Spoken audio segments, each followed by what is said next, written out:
How do we control the on or off of an LED? The simplest way is to add a switch and a resistor in series.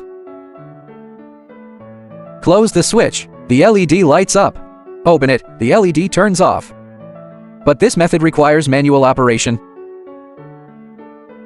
If the switch needs to toggle 100 times per second, manual control is clearly impossible. So we can use a microcontroller to control the LED. Low-power LEDs usually need about 5 milliamperes, so the microcontroller pin can light them directly. This way, even switching tens of thousands of times per second is possible. But here's the problem: what if it's a high-power LED? For example, this LED needs 100 milliamperes and has a forward voltage of 2 volts. At this point, the microcontroller can't light it directly, because its I or O pins can only handle about 20 milliamperes. So it definitely can't drive a 100 milliamperes LED directly. So how do we drive a high-power LED?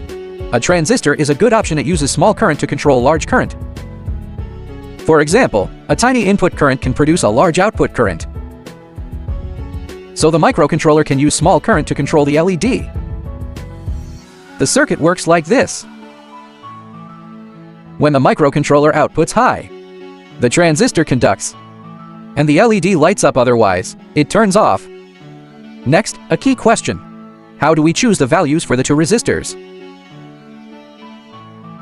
Let's start with R2. We need to know the current through it and the voltage across it.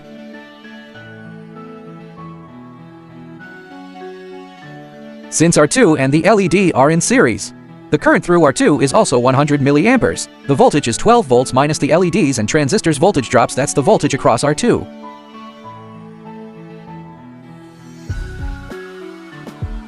The LED drops 2 volts, but what's the voltage drop across the transistor's collector emitter? This is easy since the transistor acts as a switch. It's in saturation.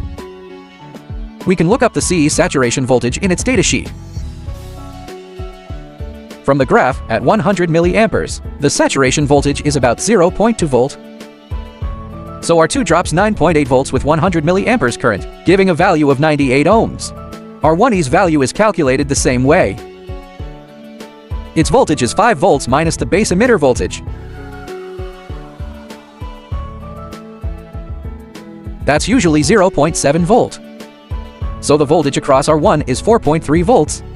How do we calculate the current through R1? We can reverse calculate from the collector current, which is 100 milliamperes. If we know the transistor's gain, we can find the base current. This gain can also be found in the datasheet. At 100 milliamperes collector current, the gain is 30. So the base current is 3.3 milliamperes. That means R1 should be 300 ohms. Now the microcontroller only needs to provide 3.3 milliamperes to control 100 milliamperes for the LED. One last question: can we connect R and the LED on the high side? Feel free to leave your answer in the comments. Alright, that's the end of the video. If this video helped you, don't forget to give it a like.